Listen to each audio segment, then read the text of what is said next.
Bienvenue dans ce nouveau concept qui s'appelle Dr Love. Tous les dimanches, on se retrouve ici pour analyser ensemble et débriefer sur vos situations amoureuses. Moi, je vais vous parler de mon vécu aussi, faire des petites références à certaines histoires que j'ai eues.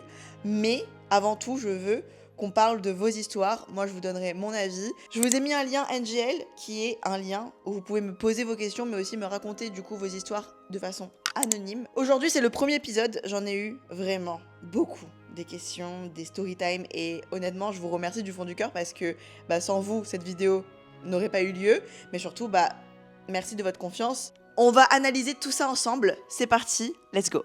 Alors, premier témoignage. J'ai été en couple pendant longtemps. J'ai pardonné la tromperie. On a décidé de déménager de La Réunion pour un nouveau départ. Du jour au lendemain, il a pris la décision de mettre fin à notre relation car il s'est rendu compte qu'il ne voulait pas d'enfant.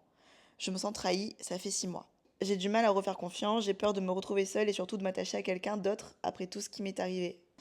C'est normal que tu te sens trahie, ça fait que 6 mois. Je pense qu'il faut mettre aussi un accent sur ça. Si vous étiez ensemble pendant longtemps, que tu as déjà pardonné une tromperie, tu vois qu'il y a eu des projets concrets, c'est normal que ça prenne du temps aussi pour te sentir plus légère. Déjà, avoir pardonné une tromperie, c'est fou. Je sais pas si vous, dans les commentaires, vous allez être pour ou contre. Moi, je sais que c'est rédhibitoire. Avec ce que j'ai vécu, la tromperie, pour moi, c'est quelque chose qui m'a tellement blessée que, aujourd'hui, je ne pourrai jamais plus accepter l'infidélité. Je sais que c'est super dur. Et c'est ce que je disais dans mes présentes vidéos. Des fois, y a des gens qui partent de notre vie comme ça, sans forcément avoir d'embrouille ou de dispute, juste parce que on n'est plus alignés, tu vois. C'est ok. Ça fait mal, c'est dur, mais il faut l'accepter pour pouvoir du coup laisser place aux personnes qui sont plus alignées. Ce que je peux te conseiller, c'est de ne pas t'obliger à te sentir prête. Il n'y a pas de délai pour refaire confiance. Ensuite, je te conseillerais de redéfinir ce que c'est pour toi une relation saine et une relation acceptable. Genre, avant de rencontrer quelqu'un, demande-toi qu'est-ce que tu pardonnerais plus, quels signaux tu prendrais plus en considération et qu'est-ce que tu as besoin là aujourd'hui pour te sentir en sécurité. Fais attention à ne pas confondre prudence et fermeture. Être prudente, c'est sain, mais se fermer complètement, c'est une réponse à la peur, pas à l'amour. La prochaine personne que tu vas rencontrer, c'est pas une personne qui va te réparer ou réparer ce que ton ex a cassé. Elle devra juste être cohérente, constante et honnête. Et je pense qu'en vrai, t'as pas peur d'aimer. Faut arrêter de croire que l'amour fait peur. Je pense que t'as juste peur d'aimer quelqu'un qui ne te protège pas. Mais ça, c'est à creuser parce que c'est des blessures enfouies. Et là, on va aller dans des sujets qui, moi, me passionnent, mais c'est pas le but de cette vidéo. Donc moi, je te conseille quand même de faire un travail sur toi, de prendre du temps et d'aller consulter aussi. T'as capté, travaille sur toi et tout ira mieux avec le temps. Deuxième témoignage. Ok, mon copain a changé le nom d'une fille avec qui il parle en nom d'homme sur les réseaux, plus mis en silencieux. Il s'agit d'une collègue à lui. Madame, vous êtes encore en couple avec ce jeune homme ou... D'où tu changes le nom d'une fille par le nom d'un homme et du coup, j'ai pas la suite, je sais pas s'il y a une suite, mais ça sent pas bon, hein, moi je te le dis. Troisième, j'ai flirté avec un mec cet été, il me plaisait beaucoup, je venais de me séparer de 10 ans, pas prête du tout à être avec quelqu'un, je déménageais à plus de 10 000 km, on s'est dit pote, mais il est toujours dans ma tête à l'heure actuelle, ne sachant pas si c'est lui ou ce qu'il aurait pu être qui tourne en boucle. Quand un flirt n'est pas abouti, quand on sait qu'on est attiré par quelqu'un, qu'on a envie d'aller jusqu'au bout et que rien ne se passe, c'est pire. C'est pire qu'une relation qui a eu lieu parce que finalement, on voit le potentiel de la personne, on idéalise la personne, on s'imagine vivre des choses de dingue avec elle et on le vit pas. Maintenant, après, ne te torture pas l'esprit. En ayant connu ce genre d'expérience, t'inquiète, ça va passer. Ça va passer, c'est juste, c'était cool, c'était très intense le temps des vacances. Maintenant, advienne que pourra, l'avenir nous dira, tu vois. Je parle à toi comme je parle à moi aussi.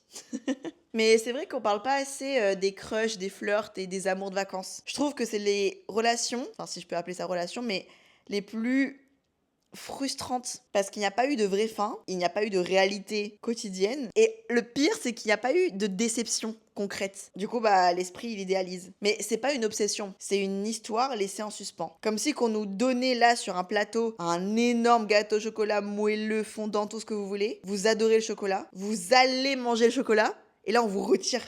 Oh, c'est super frustrant. Moi je peux pas, je veux pas. J'adore le chocolat en plus, je peux pas. En ayant déjà vécu ce genre de situation. Arrête de chercher une réponse définitive. Il n'y a pas besoin de savoir si c'était lui. Ramène la situation à toi. Qu'est-ce qui te manque aujourd'hui dans ta vie que cette histoire incarnait? N'idéalise pas le et si. Un flirt sans quotidien, c'est pas une relation. Parce qu'en vrai, on n'a jamais vraiment testé ce flirt dans la vraie vie. Ça fait 8 ans que je suis en couple, on a des projets notamment d'emménager dans notre maison dans quelques mois. On partage énormément de choses, mais mon ex est souvent dans les parages et me fait parfois douter sur la solidité de mon couple. PS, il y a déjà eu quelques coucheries avec lui. Alors attends, t'as couché avec lui alors que t'es en couple, madame. Ok, pour moi, tu as d'un côté la stabilité, la sécurité émotionnelle aussi. Tu as tout parce que ça fait 8 ans, vous avez des projets, vous allez emménager dans votre maison. Mais ton ex est là. Il n'y a pas d'hasard dans la vie. L'univers veut nous tester sur plusieurs choses, mais quand tu cèdes, ça veut dire énormément de choses sur toi. Pas forcément sur ton couple, mais sur ta vie, sur ta perception de toi-même. Enfin, il faudrait peut-être te poser des questions sur, même pas une question de solidité de ton couple, mais sur ce que tu veux réellement. Parce que là, si tu cèdes à la tentation, ça veut dire que finalement, t'es peut-être pas prête à être engagée à 100% dans une relation qui demande voilà, de l'implication à 100%, du sérieux, enfin, tu vois. Et surtout, si c'est ton ex, ça veut dire que ton ex peut réveiller quelque chose chez toi que ton copain actuel ne réveille pas. Et ça, des fois, c'est pas bon signe. Donc, moi, si j'étais à ta place, j'aurais joué la carte de l'honnêteté, donc j'aurais parlé à mon copain et j'aurais tout avoué, quitte à prendre le risque de se séparer. Mais je suis comme ça, moi. Dans toute relation amicale ou amoureuse, je suis honnête. Maintenant, il faut savoir, toi, ce que tu veux. Avant de parler, avant de penser à ton couple, pense à toi. Souvent, l'ex, quand il revient comme ça, dans une vie, j'ai remarqué qu'il ne représente pas un vrai projet ou une relation viable aujourd'hui. Il représente le passé, un échappatoire au quotidien, vu que tu me dis que ça fait 8 ans que vous êtes ensemble avec ton copain. Peut-être que, justement, ouais, il y a une routine qui s'est installée et bah, t'étais fragile face au comeback de ton ex. Donc je pense que la question, c'est pas, tu sais, est-ce que mon couple est assez fort? Je pense que tu as un lien émotionnel qui n'est pas encore clôturé. Ton couple actuel ne peut pas être à 100% sécurisé. Donc sois honnête. Mais ne continue pas les deux en parallèle. Next one. Mon crush et moi ne recherchons aucune relation sérieuse, juste de l'amusement. Pourtant, je suis toujours celle qui prend les devants pour avoir un minimum de communication. Si je m'éloigne, il ne vient pas. Mais en même temps, il m'affirme que je lui plais. Je suis censée l'interpréter comment? Vous dites que tous les deux, vous voulez rien de sérieux. Donc c'est cool, parce que vous êtes un peu sur la même longueur d'onde. Après, est-ce que l'un ne ment pas à l'autre? Je sais pas. Par contre, oui, si c'est toujours toi qui initie les échanges, et quand tu t'éloignes, lui, il ne revient pas, il y a un écart en fait entre ses paroles et son comportement. Et en relations humaines, le comportement gagne toujours. Je rigole, mais C'est parce que je l'ai vécu récemment. alors, moi, je pense honnêtement que oui, tu lui plais. Mais pas assez pour qu'il fasse le moindre petit effort. Et en fait, je pense qu'il aime surtout l'attention que tu lui donnes, la légèreté sans responsabilité, mais il n'a pas envie de s'investir. Le jeu de séduction que vous avez n'est pas réciproque. Je trouve que c'est une dynamique qui est déséquilibrée. Et généralement, nous les meufs, on tombe grave dans le piège et on se dit, Comme c'est pas sérieux, je dois pas en attendre plus. sauf que même si c'est pas sérieux, même s'il n'y a pas eu de vas-y, on est en couple, la réciprocité existe, l'élan existe, l'intérêt existe. En fait, le minimum d'initiative n'est pas un engagement. Tu vois ce que je te veux dire? Parce que même pour juste s'amuser, tu mérites quelqu'un qui a envie. Quelqu'un peut te trouver attirante sans te vouloir suffisamment pour te choisir. Et ça, c'est juste qu'il n'est pas prêt à répondre à tes besoins. Même si vous vous êtes dit, ok, il n'y a pas d'engagement, ce n'est rien de sérieux, même dans le c'est pas sérieux, il faut un minimum d'investissement. Si t'es là à tout le temps te poser des questions, à attendre, flemme, vous voulez un truc léger en fait. Si tu commences déjà à te poser des questions et si là t'es sur cette vidéo et que tu regardes ça, je pense que il y a un peu plus de c'est pas sérieux. Demande-toi juste est-ce que le niveau d'effort qu'il fournit me suffit, même si c'est quelque chose de léger. Hello, j'espère que tu vas bien. Faudrait qu'on m'explique ces mecs qui sont super entreprenants, qui draguent à fond pour au final être les plus indécis et vouloir rester potes. Maintenant, j'ai décidé de mettre les relations amoureuses de côté et de penser à moi. Bisous, reste comme tu es. Je trouve qu'aujourd'hui, maintenant, il n'y a plus forcément la notion d'engagement. Maintenant, directement, quand tu dates, c'est attention. on y va mollo, n'y va pas vite, t'attache pas, ne tombe pas amoureuse. Alors que, je suis désolée, mais avant, à l'époque, oups, je vous ai bougé là. À l'époque de mes parents, comme je l'ai dit dans ma vidéo sur Instagram, quand on se datait, c'est parce qu'on voulait vraiment construire. Enfin, la personne nous plaisait, la personne nous attirait, on voulait apprendre à la connaître. Et si elle était sympa mentalement, go. Maintenant, le mot couple, il fait peur à tout le monde. Moi y compris, hein. L'amour est devenu peureux. On a peur d'aimer, on a peur de s'attacher, on a peur de souffrir, on a peur de ressentir des choses et ouais, de revivre aussi certains traumas. Et je l'entends parce que moi-même, je suis dans cette situation-là. Mais je pars du principe où, moi aujourd'hui, je comprends pas les gens qui dérangent le célibat de quelqu'un, qui dérangent la paix de quelqu'un, alors qu'il sait très bien que, il n'est pas guéri. Enfin, je sais pas, à un moment donné, non. Moi, par exemple, je sais que suite à ma rupture, j'ai fait beaucoup d'erreurs avec quelques personnes. Si vous avez regardé ma vidéo précédente, vous le savez, je vous ai dit, j'ai connu 3 relations éphémère l'année dernière. J'ai fait mal à quelques personnes inconsciemment parce que finalement, là, je draguais sans vouloir quelque chose. Je draguais, je flirtais, mais c'est vrai qu'en fait, j'étais pas prête. Donc moi-même, avant, je faisais ça. L'année dernière, je draguais les gens, je voulais commencer quelque chose, mais en fait, j'étais pas prête, je voulais pas et je m'éloignais quelques semaines plus tard. Là, aujourd'hui, je comprends mieux le fait de ne pas vouloir. Enfin, ça sert à rien de déranger quelqu'un si on sait très bien que ça n'ira pas plus loin. Récemment, j'ai connu un flirt très intense. Et moi, il faut savoir qu'aujourd'hui, je suis prête dans ma vie à me poser. J'ai envie de vivre des choses. Après, je suis très lucide dans mes relations. Je sais ce que j'ai vécu et je sais que maintenant, il faut pas que je m'emballe et il faut pas que j'idéalise la personne au bout de 2 semaines ou quoi. Je le sais. Mais je suis une amoureuse de l'amour. J'étais pas prête l'année dernière, j'ai fait des erreurs. Mais aujourd'hui, je suis guérie. Je vais pas aller dans des relations pour combler un manque. Je vais aller dans des relations pour m'apporter un plus dans ma vie. Donc, je sais pas à qui ça va parler, mais avant toute chose, je pense, les gens qui viennent nous déranger alors que eux ils sont pas prêts, c'est des gens qui ne sont pas encore guéris, qui ont des blessures. Et pour faire passer leur temps, ils veulent de l'affection. Ne faites pas perdre du temps à la personne en face de vous. N'entretenez pas le flirt en fait. Genre, vous voyez quelqu'un en boîte, la soirée, fini. Ne cherchez pas à lui envoyer un message, ne cherchez pas à entretenir le flirt sur une longue durée. Enfin, non. Laissez-la. Vous êtes pécho en soirée, vous avez kiffé votre soirée. Au revoir, c'est fini. Bisous. Ne lui donnez pas des petits espoirs. Parce qu'on est humain et on s'attache. La meuf qui parle en connaissance de cause. Next one. En relation toxique depuis plus d'1 an, on s'est rencontrés, super bon feeling, on se voyait tout le temps pendant 6 7 mois, exclusif. Et quand j'ai osé demander ce qu'on était, alors là c'était, y a rien de sérieux entre nous, je veux pas être en couple. Et depuis, il revient tous les 3 mois, MDR. Bah ouais, mais c'est ce que je viens de dire, hein. Enfin, en vrai, c'est ça c'est une grosse situationship. Vous savez que, alors, parenthèse, je ne connaissais pas ce terme. J'ai découvert ça grâce à TikTok et je me suis sentie tellement vieille. Ça, c'est vraiment le POV, être en couple sans être en couple. Je veux avoir les bénéfices d'un couple, mais je ne veux pas avoir les responsabilités qui vont arriver derrière. Enfin, ouais, là, c'est vraiment une personne qui veut tout prendre, mais par contre, lui, il donne rien, il sécurise rien.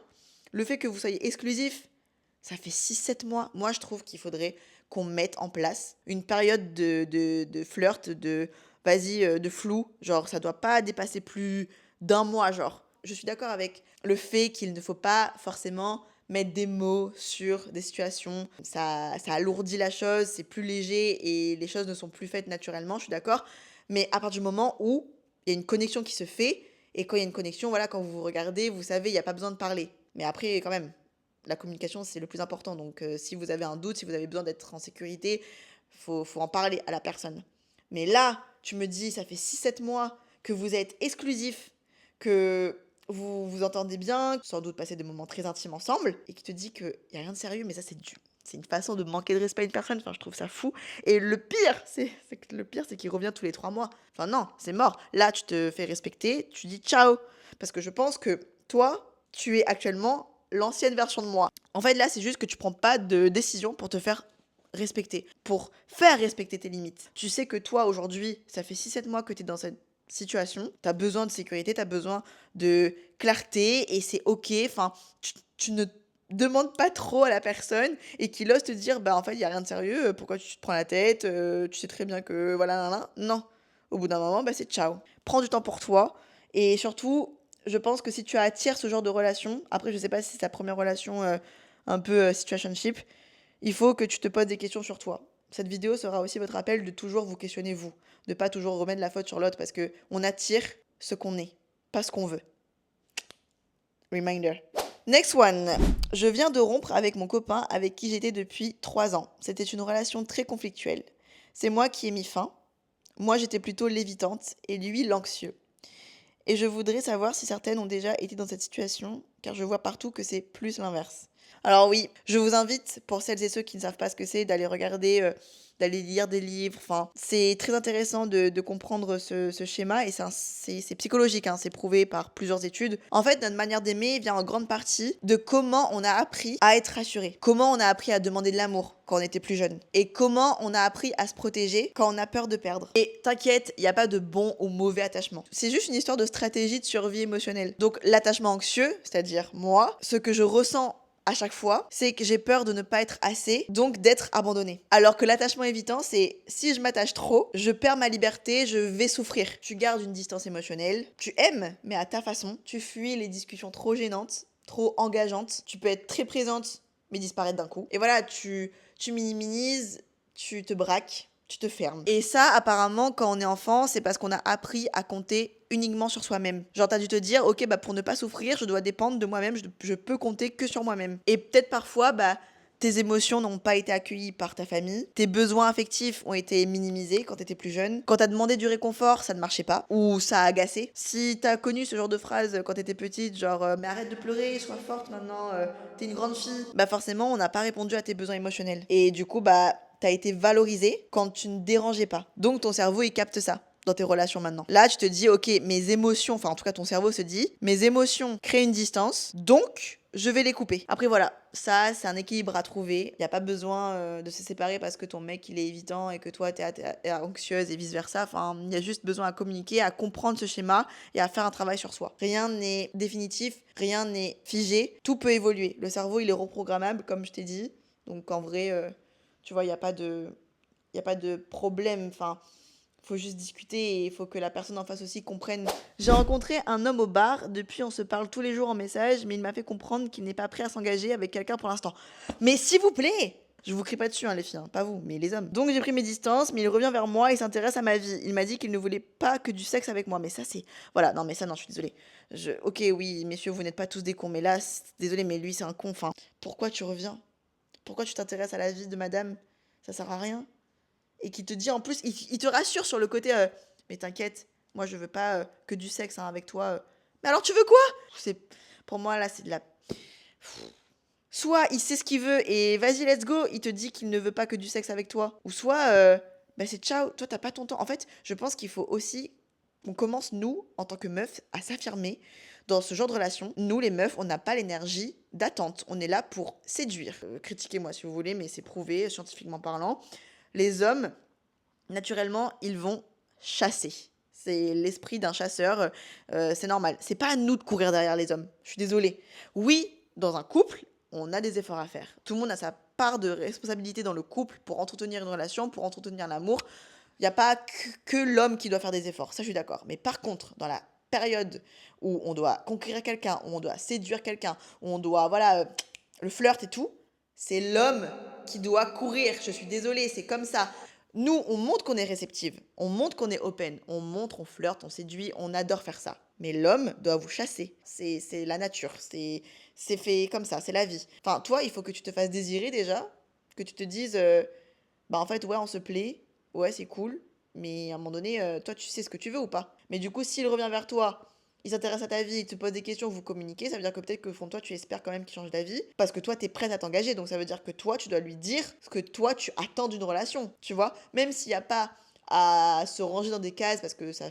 Enfin voilà, vous venez tout juste de vous rencontrer, que vous parlez en message, et qu'il y a un bon feeling qui se crée, il y a un lien qui se crée, ok, pas de souci, mais il faut être honnête sur tes attentes. Fais respecter tes attentes, les limites, les filles, nos limites. La drague, c'est bien, la période de flirt, c'est bien, mais au bout d'un moment, quand la personne vous dit je ne suis pas prêt à m'engager, elle n'est pas prête, elle ne veut pas, ne pensez pas que elle va changer d'avis. Mais vous, si vous restez et que vous ne voulez pas d'une relation comme ça en mode légère ou quoi, partez. Donc là, mon conseil, c'est le conseil que je me suis donné à moi-même. Mets les choses au clair avec lui, dis-lui ce que tu ressens, tu lui dis les choses avec honnêteté. L'honnêteté payera toujours. Et s'il te dit non, moi je veux toujours pas m'engager, Mais par contre, ouais, j'ai envie qu'on continue de se parler, qu'on continue de se voir. Et bah ouais, mais non. En fait, moi, je t'ai dit ce que je voulais, je t'ai dit ce que je ressentais pour toi, je t'ai dit que si on continue à se voir, et bah moi, je vais développer un peu plus pour toi parce que tu m'intéresses. Toi, t'es pas prêt, bah on arrête. On arrête. On se respecte avant que ça aille trop loin et qu'il y ait des malentendus, qu'il y ait des conflits ou quoi. Voilà. Bon les filles, il y a énormément encore de questions. Vous inquiétez pas, je lis au fur et à mesure tous les messages que je reçois. Vous pouvez continuer à m'en envoyer via le lien que je vous remettrai en barre d'infos. Honnêtement, ça me fait du bien de vous lire parce que voilà, je pense que de plus en plus qu'on parlera tous les dimanches, de plus en plus je vais me livrer à vous sur certaines choses qui sont faites dans ma vie. Et je pense que c'est cool de communiquer, d'échanger, de voir qu'on n'est pas seul. Donc voilà, Dr Love reviendra dimanche prochain. J'espère que ce concept vous plaît. Vous inquiétez pas, on en a encore vraiment, je pense qu'on en a encore pour toute l'année là, avec tous les témoignages que j'ai eus. N'hésitez pas à m'en renvoyer si vous voulez, si vous découvrez le concept uniquement sur YouTube. Le lien est en barre d'infos. Et moi, je vous dis bah, à la semaine prochaine pour une nouvelle thérapie. Bisous!